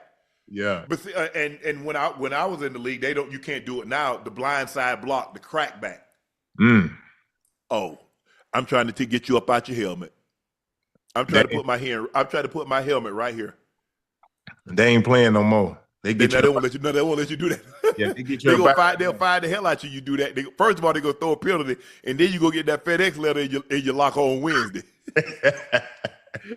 Absolutely. They go get you. The Ravens signed veteran quarterback Jaire Alexander to a 1-year deal worth $4 million that could pay up to $6 million after incentives. Alexander reportedly had offers for more money elsewhere, per Adam Schefter, but the opportunity to play with his former college teammate Lamar Jackson was too much to pass up, especially after Lamar pushed hard for Alexander to sign with Baltimore earlier this week. So now they have Jaire Alexander, Pro Bowler, Marlon Humphrey, Pro Bowler, Nate Wiggins, first-round draft pick, Kyle Hamilton, one of the premier safeties, All-Pro, and Malik Starks, Malachi. Is that Malachi? Malachi Starks, who's a rookie. Hey, Ravens going for it this year, huh? Absolutely. They ain't got no choice. Nope. They ain't got no choice. They going zero. Look, they already know they're gonna get great contribution from Lamar. Yep. And Derrick Henry. Yep. And to add some of them blue collar workers around them guys who can defend. I think that's what they're looking for. They gave Derrick Henry. They made him the third highest paid running back. Then you signed Rashad Bateman to a long-term deal. Lamar is in line to get an extension. He's going to get money. You got Zay Flowers, who was phenomenal last year, made the Pro Bowl, but he got hurt that last game and ended up missing the playoffs. And now defensively, you got Roquan Smith, who's one of the better middle linebackers. You got Marlon Humphrey, who's tremendous at the slot. Jaire, if he can stay healthy, that's been his issue the last several years in Green Bay. He couldn't stay healthy. And then, you know, them trying to push him to get on the field, he's like, I'm not healthy. When I'm out there, I'm looking bad, so I'm putting bad tape out there. So he's like, we knew it was just going to eventually it was going to end with them. But I like this move. They're one of the better teams now from top to bottom, offense and defense. We know what they represent offensively with Lamar, who's always going to be in the MVP discussion. Derrick Henry, one of the two best backs in football. Top three, him, Christian McCaffrey, and Saquon. Now Lamar's going to have to do it. I just need to be Lamar in the postseason that we see in the regular season. That's it. I don't need him in a cape, but I just need him to be him in the postseason like he is in the regular season. And he does such a great job. To go back and look at his stats, great job protecting the football. And for some ungodly reason, and I don't know if he's putting too much pressure on himself, but the turnovers happen. Well, I think turnovers get you beat. You know, in the postseason, like, things are a little different. You know, teams game play a lot harder. Even that defensive front, you know, knowing they got to get after the ball a lot more. You know, like in the regular season, you know, Lamar's pretty much he playing free. You know, he's out there having fun, running around, throwing touchdowns. In the postseason, man, it's a lot different. It's a lot different in the postseason in basketball and football. And you know, for like you say, for whatever reason, them turnovers just been killing them in the postseason. So I look forward to you know, learning from their mistakes, and obviously, you know, it's a great chance for them to, you know, finally get him one. You know, the thing is, Joe, what I tell people, the thing that people love about football is that you guys, if you play a series sport, basketball, hockey, baseball, which means best 2 out of 3, 3 out of 5, 4 out of 7. And if you get to that final game and the series is tied 2-2, or the series is tied, you know, whatever the case may be, 3-3, and we need the final game. In the NFL, every football game is a game 7. Yep. And you're dealing with the finality of it. See, in the regular season, okay, hey, guys, we're going to flush that one. We're going to move past that one. X, Y, and Z. It's on to the next. But there is no tomorrow when you play football in the postseason. Tomorrow is next year. Yeah. And you go in and you're going to get your stuff. And if you don't lose that game, they're going to give you a hefty bag. And you're going to put your stuff in there. You're going to clean out your locker, and you're going to go talk to the general manager. You're going to talk to the head coach. You're going to get a clean bill of health from the trainers, how you feel, anything, blah, blah, blah. If you're going to have surgery, you're going to set you up for the surgery. It's over. And I think and Lamar is, like I said, and I think he just put so much onus on himself. He's like, man, I got to do it. I got to do it. And he has the team around him that can do more than their share. He got to be great every night, especially in the postseason. Like you said, there's no tomorrow. If he just holds on to if he just, like, the turnovers, I don't need him to throw for 300. I don't need him to rush for 100. But even if you throw for 300 and you turn the ball over twice, he's probably going to get you, because especially the further you go. Because the farther you go in the postseason, the better the teams are. Yeah. And you pay double for turnovers in the postseason. That pressure builds up because you know it ain't no tomorrow. You go out there making them mistakes. Yeah. But looking at this secondary is good. I mean, it's very comparable to what they got in Philly. In Philly. Yeah. They're gonna be able to compete with the best. Yeah. They're gonna be able to compete with the best. It's gonna be a fun one. Dallas Star cornerback Trayvon Diggs said that the Cowboys will win the Super Bowl this season. This will be our year. Joe? I sure hope he's right. I sure hope he's right, boy. I sure hope he's right. Is he gonna be able to? He got an injury. Is he gonna be able to come back and play this year? Yeah. What injury he got? But he had an injury. He missed time last year, Joe. Yeah, from his ACL, I think. Was his ACL? Yeah. He just came back from ACL. I think he'll be all right now. Huh? That'd be a good year and some change removed from that. Yeah, but he was aiming for week 1, but he had it was significant damage though. So he's aiming for week 1. They normally Cowboys do a great job of kind of erring on the side of caution.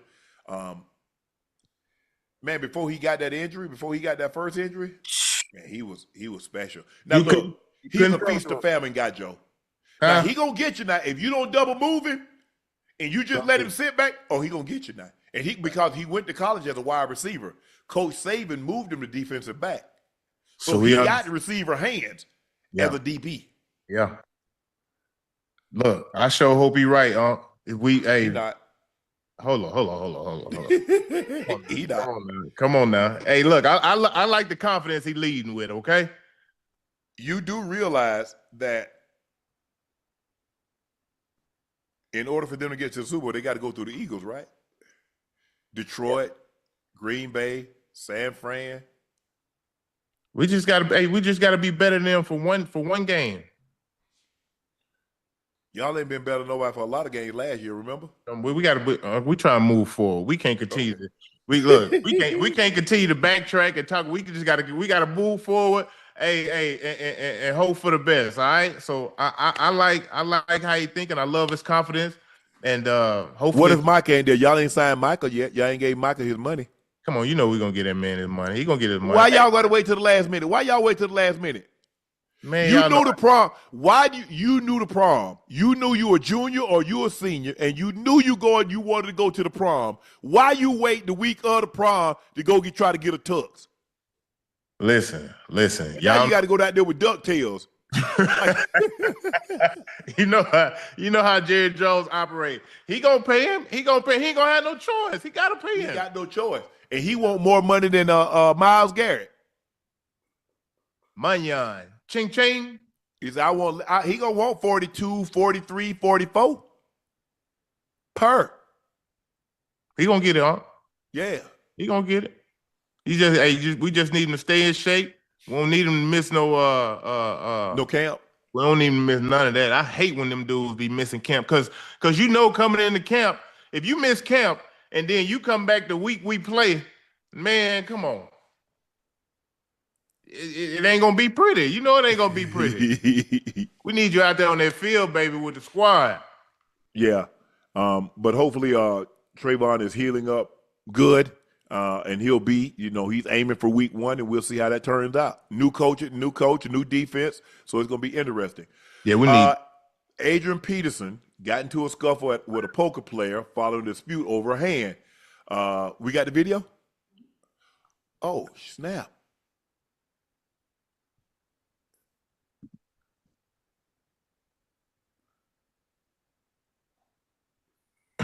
That man must have some cards. He must have been sitting under some cards. Hey.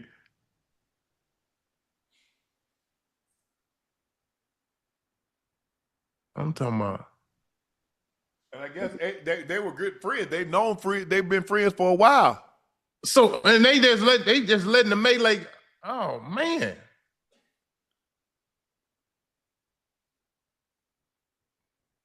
Damn.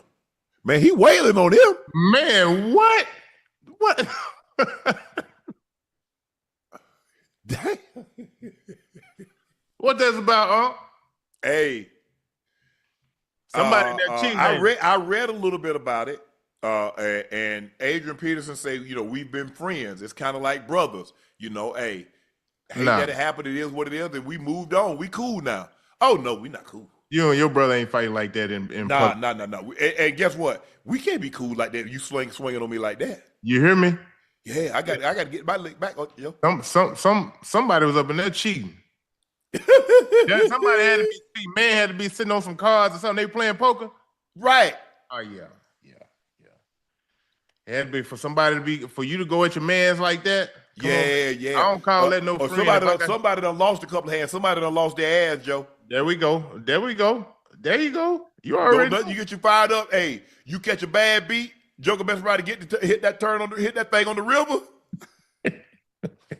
Woo, man. Start a whole fight. Yeah. Look, I'm telling you, man, I used to every year I used to bring my family here to Atlanta. And should be about 15, 20 of us in here. And we play poker, we play spades, dominoes, and I be dang on. I'm talking about my mama. My mama got 4 brothers. She the only girl. She was the only girl. Man, it was a fight every year. Yeah. I ain't gonna even lie to you. My uncles fight. Yeah, they fight. Yeah, they was gonna fight. Oh, some cheating, boy. I'm talking about. We be sitting there. Yeah. We playing poker, spades. It's gonna be some. It's gonna be some real tough talking, and that's gonna lead to a little tussle. Yeah. So my grandma had to come down here and get on them. Hey, what? Yeah. Hey, beat me, don't cheat me. Hey, that cheat. Hey, man, look here, man. That's what I tell people all the time. People think it's a joke. I say, man, money out of sight will cause a fight. Man, I'm telling you. It don't gotta be no. And you like, man, bro, y'all fighting over $2. It's the principle of the matter. You got to understand, bro. Yeah, for them, $2, $5, that's hard-earned money. And yeah, somebody will knock your block off for $2. Man, listen, I had to stop a fight over here in my house over $20, man. Man about to pull a gun out. Yeah, I can't make it up. Over $20. He thought a man cheated him.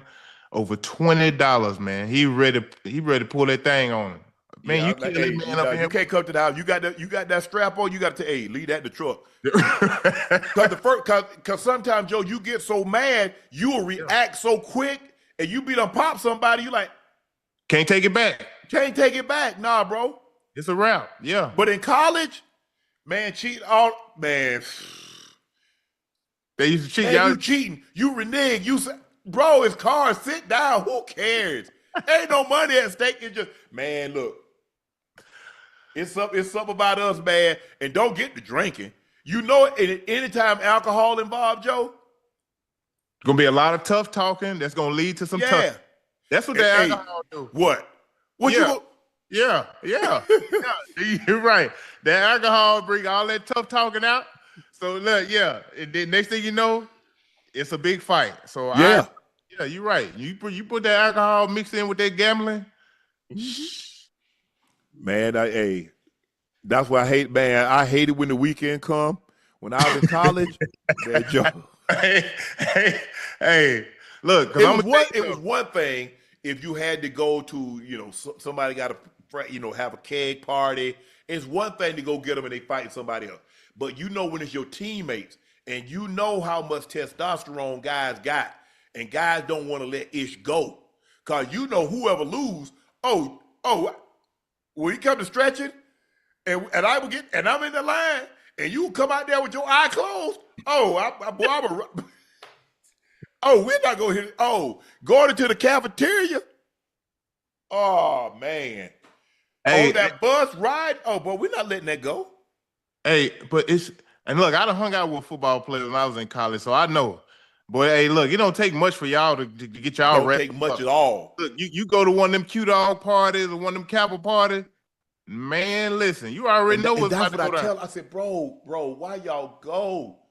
And that's when, the guy they didn't want to invite the football players because if they got a keg, the football players going to take it. And what you going to do? What you going to do? They come back, we ain't got no money. So the next thing I know, they got a keg. Man, where the hell you get that from? Oh, man, we took it out such as, I said, oh, Lord, have mercy. Man, we had a dude, I ain't going to call his name. I feel so bad for him. They stole a keg, but they didn't have the spout to pump it up. Yeah. To stick to stick it down in there and so it come out. He looked around. He went to his car. He got a tire iron. He said, man, I'm gonna bust it open and we take the cans up out of it. They say, fool, if you hit that with that tire iron, that thing gonna explode and kill all of us. He actually thought cans were inside of it.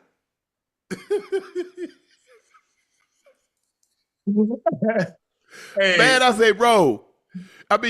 But Joe, I hated because when them jokers we called ourselves T5.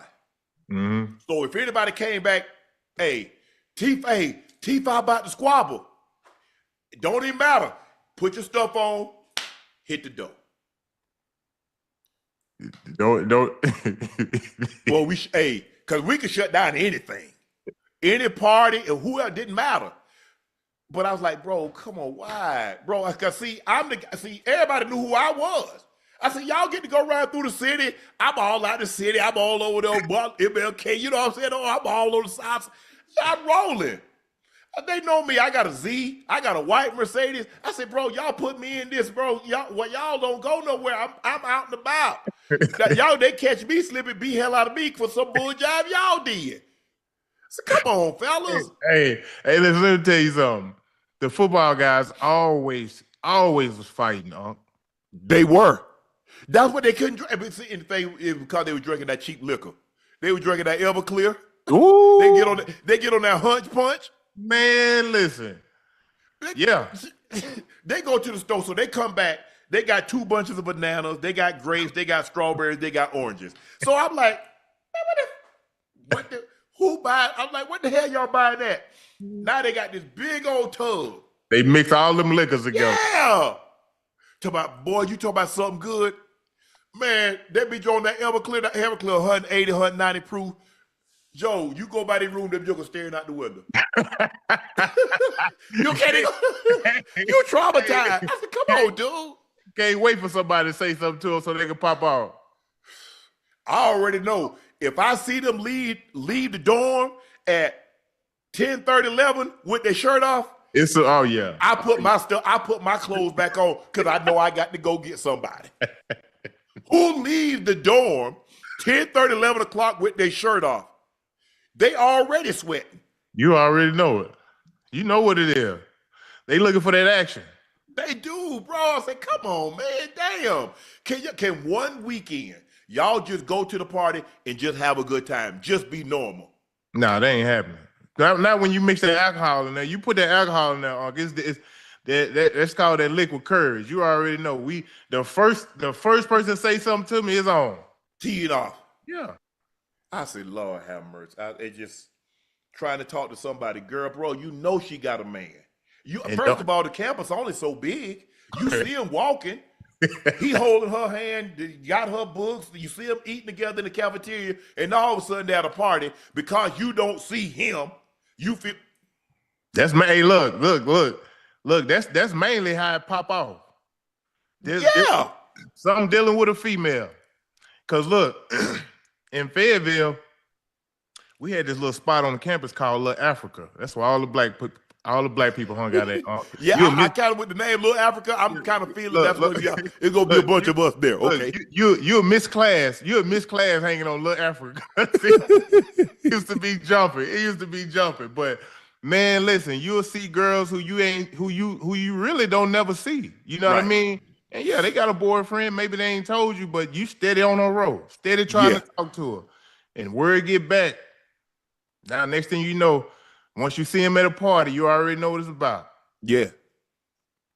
And bro, if you see the girl standing and she talking with somebody, how you gonna go, okay, this the female, this the guy, and they talking.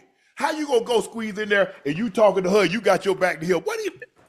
Hey, that's the alcohol. I said, bro. Man, Sharpe, man, hey, dude swung on me. Bro, so what did you expect him to do? You walk in, you see them talking. You know that's his girl. And you gonna go turn your back on him and talk, hey. Yeah. Hey, look. You know y'all be rude, man. Them football players be rude. They do, Joe. I mean, look, I went to one party in 4 years. I was in my room. I just already know when they Sharpe, such and such. Because look, a lot of them was cute dogs anyway. Oh, but here's the thing though, Joe. If you in a fraternity and T5, the football team, you better choose wisely. I'm telling you. Be with your friend. I ain't got no problem with that. That's my brothers. You with the Qs, you with the Kappas, you with the Alphas, you with the Sigmas. I don't care. But you best believe it now. You there. And once we know you there, we gonna tear your ass up too. Hey, don't play now. Hey, it's too many of y'all. And look, hey, it could be 15 of them. We ain't need about 5 or 6. Man, we need about 5 or 6, Joe. But Yeah. I'm always the voice of reason. I'm always, come on, guy, bro. Look, man, hey, you know them, bro. My bad. He ain't know it was dark. He ain't know that was your girl. My bad. I'm lying my ass off. He know. Because Yeah, he been talking about, man, that old girl been hollering. Lord have mercy. You know what I'm saying? Joe, you know what I'm saying? Hey, that old girl, man. I said, bro, you know she got a girl. I mean, a boy. Man, that ain't got nothing to do with me. right. But it do. Why you still trying to talk? Man ain't trying to hit it. He feel like this is chance. And then, boy, like you say, Joe, them jokers start that thing. And don't let us get work study. Oh, we get that work study check on Friday? Cutting up. Like a damn fool. I'm telling you, hey, look, I hung out with some of them, man. I hung out with some Act and I a know. fool. I knew right away. I said, oh, yeah. I can't hang out with y'all too much, boy. Look, No. I'm way too chill for that. When you got people that's looking for stuff, they go looking. They ain't looking to have a good time. They looking to F some ish up. Yeah, that's how it go. Hey, boy, college is something else. This is some of the best years of my life. But boy, listen, you learn a lot of lessons in college. You learn a lot of lessons in college. Yeah. So I was like, nah, I'm good, bro. I'm good with y'all. I can't hang out with y'all. I come get y'all and get y'all ass back to the door. But far as just hanging out with y'all and doing stuff, because I already know y'all gonna be on some bull jive, and then everybody know who I am. That's Sterling Sharpe, little brother. Man, that's Shannon Sharpe. Shannon Sharpe wasn't in no fight. Shannon Sharpe came to get them ends from fighting. But your name gonna be in the mix. B. How you mention my name first? Shannon wasn't even in the fight. Shannon showed up late to get him. Man, Joe, we used to have a thing, the freshmen. So it was the freshmen against the upperclassmen. So like we would jump on, like we catch a senior or junior by themselves, man, we beat them jokers down. So you know the thing is, cause we call it roofing. Yeah. We gonna bring the house down on you. So we called about 6 of them, about 6 of them seniors. It was about 15 freshmen. Man, we beat them down. You know, we dumped them. You know, we did boom. You know, we gave it to them now. We ain't hit them in the face, but we to the body, we slammed their ass. Man, we had one guy named Leo. Leo was a freshman, but Leo was like 26 years old. Yeah. So we strategizing. Okay, what we gonna do? Hey, we catch such and such by themselves. We gonna roof. And so Leo older than everybody, but he a freshman. So we asked Leo, who you with? Leo say, I'm by myself. I said, Leo, you can't be by yourself. You got to be with somebody. Leo say, no, I don't. Ain't none of them ends gonna bother me. I promise you. I said, oh, Lord have mercy. I said, Leo, just team up. Say, no, I don't play like that.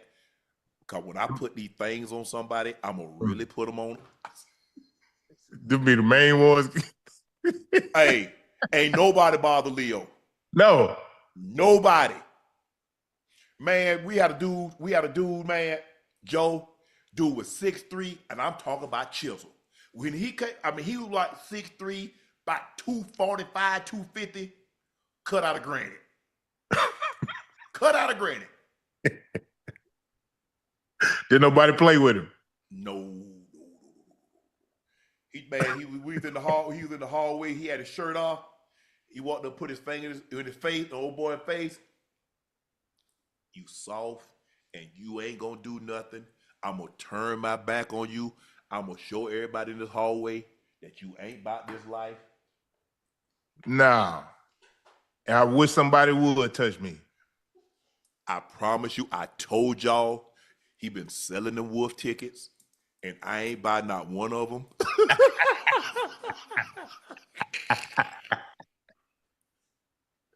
Man, Joe, you right. That was some of the best times in college. But Savannah State, Joe, you had to be real careful because guys would just shoot down the hallway. And so we had those steel doors. Mm-hmm. So all of a sudden you hear, pow, pew!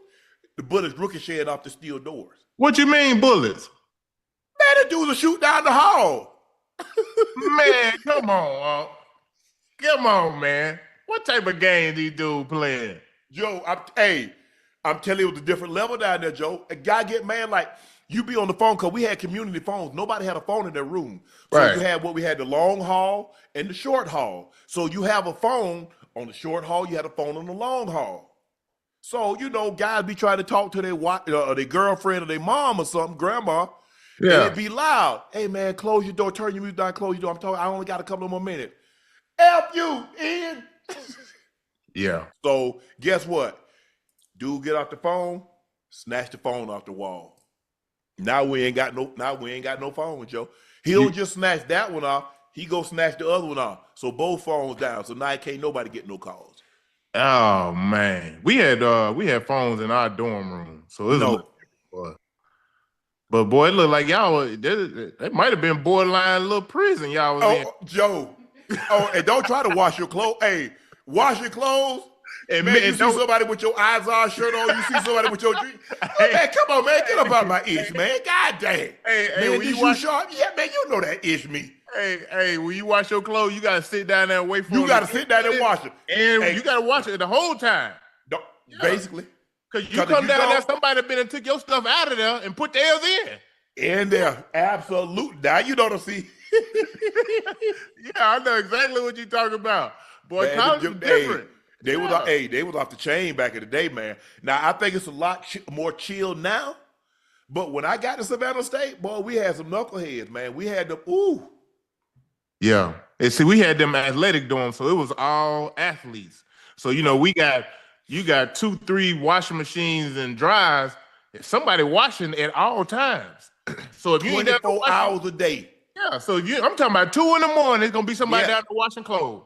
Yep. So if you ain't down there washing your clothes, boy, they gonna be sitting on the floor somewhere.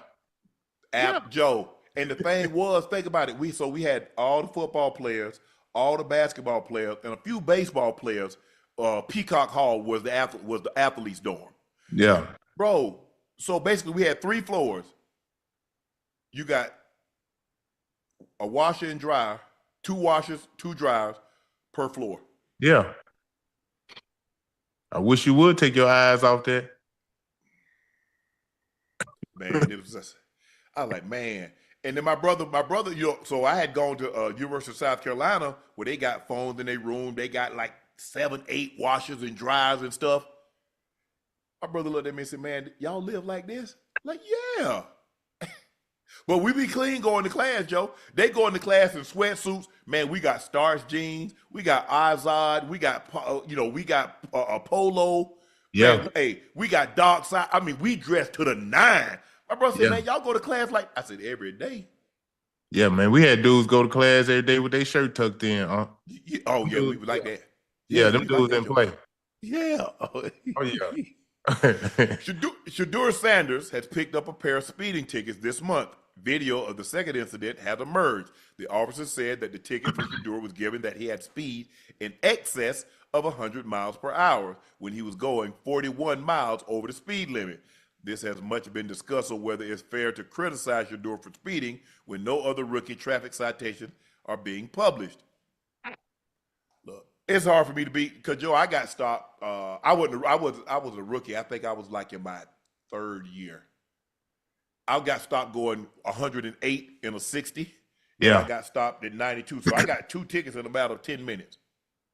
So speeding, I get it. Young guy. He probably, I don't know what kind of car he had. A Cullinan? What is it? A truck? So, man, something about speed and young people. You got a lead foot. I got a lead foot. Look, I was playing here in Atlanta, and them challenges had just came out. Yeah. And I had one. Jeff Teague had one. Josh Smith had one. So we get back to Atlanta one night off the road, about 2 in the morning. We're on 285, tan and rolled up. We on 285, tan and roll up. Man, I'm the only one get pulled over. Did you? Huh? How fast were you going? We always over 100. Because I think in Georgia, if you go over 100 or 30 miles over the speed limit, they normally take your ass to jail. Yeah, but look, Good. you know, I had a black police officer pull me over, and you know, Okay. he knew who I was. He gave me some grace. He gave me some Okay. grace. I was very respectful. Now they kept on going, so they, you know, they got away. He got behind me, pulled them. I said, "Damn!" I went on and pulled over. Cause look, one thing we ain't finna do had no high speed out here. You ain't finna. Oh, nah, hell I'm nah, gonna go nah. and pull over. I'm gonna go and pull Because over. it's late at night, and that road, it's already, I mean, the faster you go, it looks like, I mean, you know, I've driven so fast, I mean, the checks look like a single line. I mean, you passing everything so quick. It was 2 a.m. It wasn't nobody on the free. I'm talking about I'm talking about hot tailing down through there. You Oh, hear me? yeah. Yeah. Mm-hmm. Yeah. So I know, you know, being young, Yeah. having a lot of money in fast cars, you're gonna test it out from time to time. But you got to realize you're Shedeur Sanders. Yep. You know what comes with that last name. You know who your father is. So the things that you do will probably get criticized, scrutinized a little bit more than another 21, 22, 23-year-old would. And his last name isn't Sanders. His last name isn't, his father isn't Coach Prime. I agree. You know, okay. Okay. Now you got 2 in a month. You should be good. You got to change that now. You got to change that. Once I got those tickets, you know, it changed, because I think the thing was is my brother said, "Hey, bro, look, I understand, you know, you young and X, Y, and Z." I said, but he was like, "Bro, if that tire blows, it's over." I say, and then what, Granny? You know, you basically, you know, you just killed your granny. Yeah. So I took that, and so, you know, I had to slow it down. I had to I slow it agree. down. I mean, I got 2 tickets, and one at 108 and another at 92 in a span of 10 minutes. I'm like, okay. Because you don't think about the worst that could possibly happen. Not at Nope. that time. Not at that Nope. time. Mm-mm. You know what I mean? You flowing that thing. Hey, I know. I done been there, man. I done been there. But you're right. The boy, tire blowout, something happened.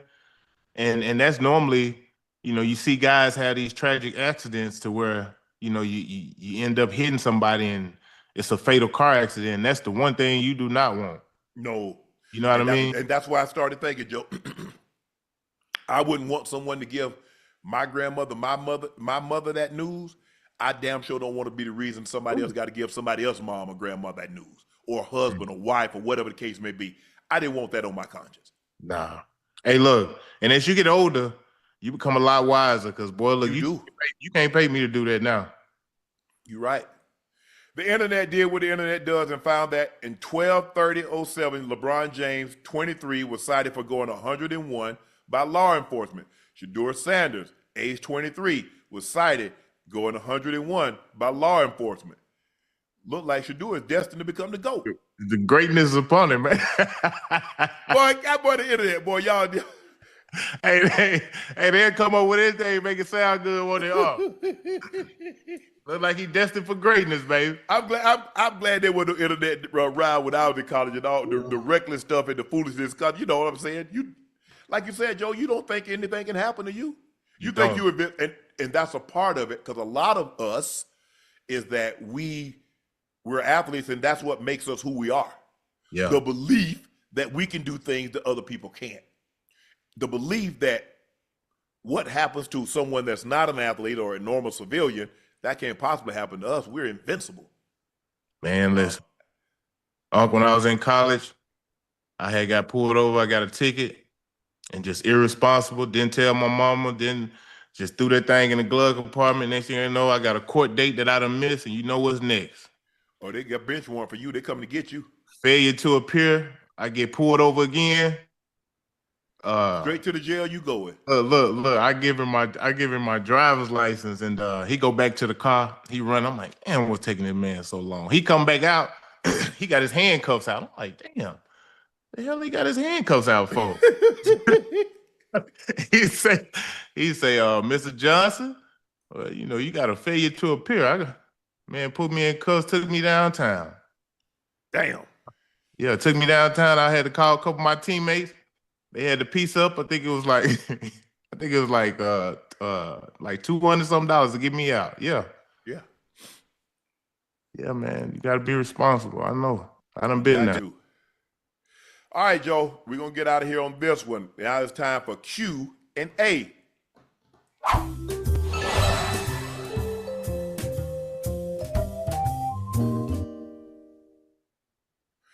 Quentin May said, happy Juneteenth, brothers and sisters.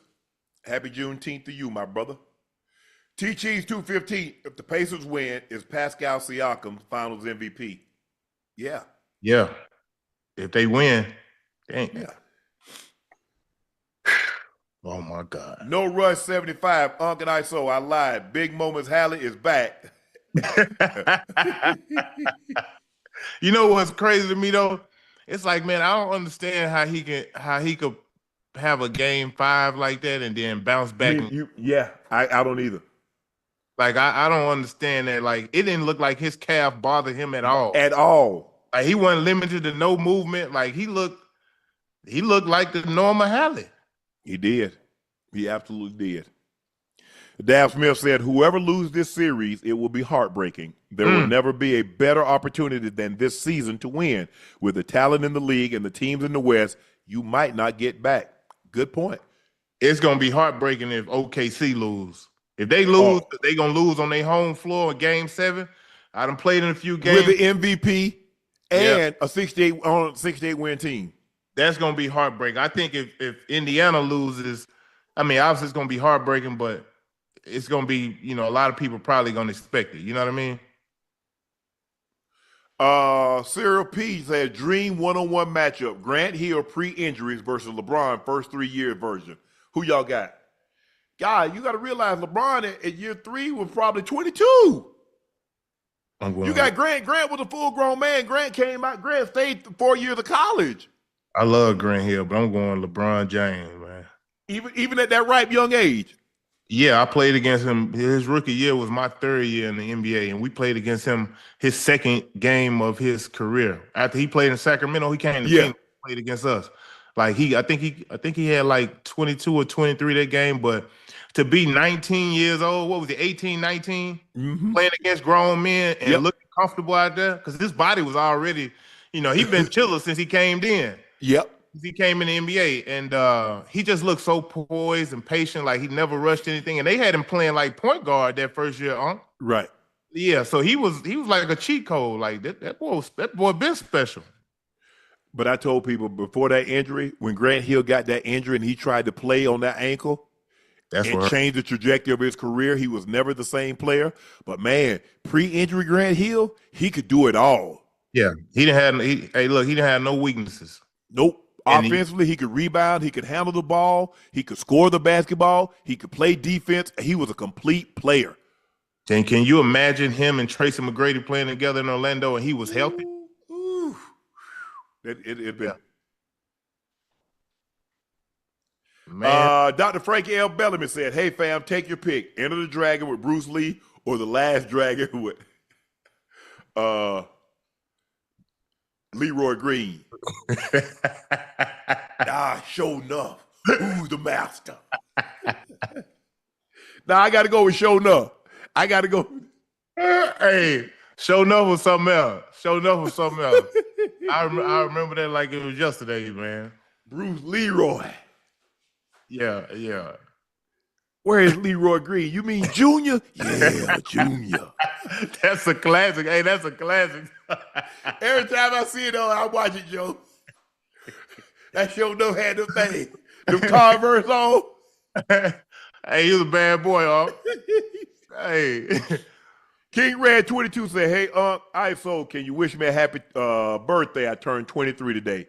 King Red, happy birthday, bro. Happy birthday, bro. A great day, turning 23. Hopefully you did something fun, got an opportunity to go out, celebrate with family, friends, loved one. Maybe you got a girl, you got an opportunity to celebrate with her. But happy birthday, bro. Many, many more to come. Yes, sir. That concludes this episode of Nightcap. We have a Game 7, ladies and gentlemen. Thanks to a 108-91 victory by the Pacers over OKC for a chance to an NBA immortality. Who will win Game 7? The Pacers say, you know what? You're not celebrating on our home court. I'm sure they got a lot of confidence going in because they did win Game 1 on their home court. But it's going to take a great effort. They're going to have to weather the storm early because you know what happens. OKC normally gets on you and gets that crowd into it. And it's tough to overcome. But it's going to be very interesting to see. And I'm glad we got a Game 7 Woo! On Sunday.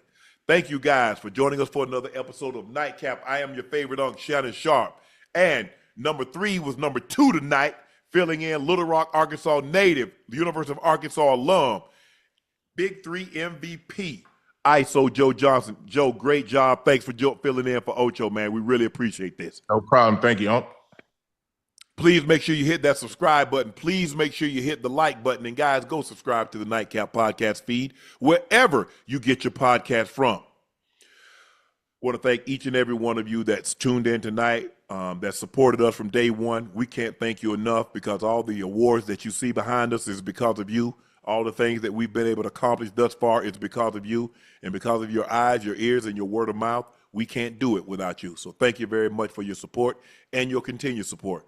Please make sure you check out Shade by Laportier. We do have it in stock. Now, if you can't find it in a city or a state near you, order it. We have it. Guess what? We're coming to a city or state near you. But please drink responsibly and stay safe.